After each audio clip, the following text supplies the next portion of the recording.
I want to briefly address some of the comments that you did not have an opportunity to respond to from my distinguished colleague from Oklahoma about the impact of climate change on natural disasters around the country and around the world. You have stated in your opening remarks that in 2010 there were 108 declared disasters for FEMA to support, and just 10 years later that number had tripled to 315, including response to the COVID pandemic. I just want to give you an opportunity to respond to some of the, I think, distorted statements that my colleague made about climate change and the impact it's had on FEMA and natural disasters.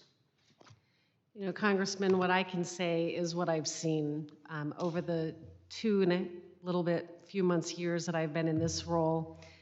We are responding to more events. We're working with our communities that are having more impacts and longer recoveries, more complex recoveries from the nature of these events.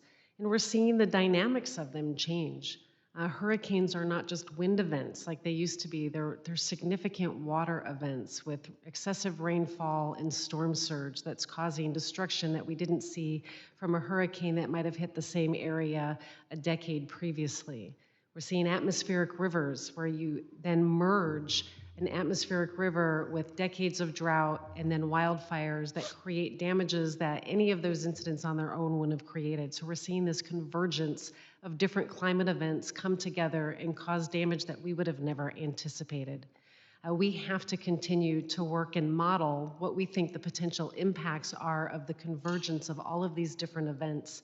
What is it going to be in 10 years? So we can put the right measures in place to help communities understand their risk, but more importantly, begin to reduce the impacts of that risk through mitigation programs. Well, and I would note that over the past couple of weeks, we've had several of the hottest days on record for Earth. So the notion that our climate is not burning up seems very far-fetched given the actual data. And as my colleague, Mr. Lawler, pointed out, with tremendous flash flooding in the Hudson Valley from 10 inches of rain in a very short amount of time, to wildfires in Canada, whose polluted air drifted down all the way to Washington, D.C., and made New York City with the worst air quality in the world that we had never experienced before. So it is quite clear when you look on the ground that this is an issue, and I appreciate that you are addressing it. I want to turn back to New York City and the migrant crisis that we were talking about before. The Stafford Act defines an emergency as any occasion or instance for which federal assistance is needed to supplement state and local efforts to save lives and to protect property and public health and safety. It is my view as a former lawyer, I guess current lawyer, that the migrant crisis is a threat to public health and safety in New York City, and that an emergency declaration, that it would qualify for an emergency declaration under the Stafford Act, which is different than the major disaster declaration that Mr. Lawler was referring to.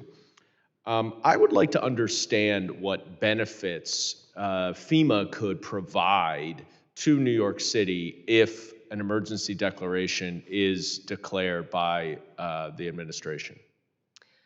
The way the Stafford Act is implemented and the emergency declarations, they are designed to support that imminent threat to life safety and life-sustaining operations.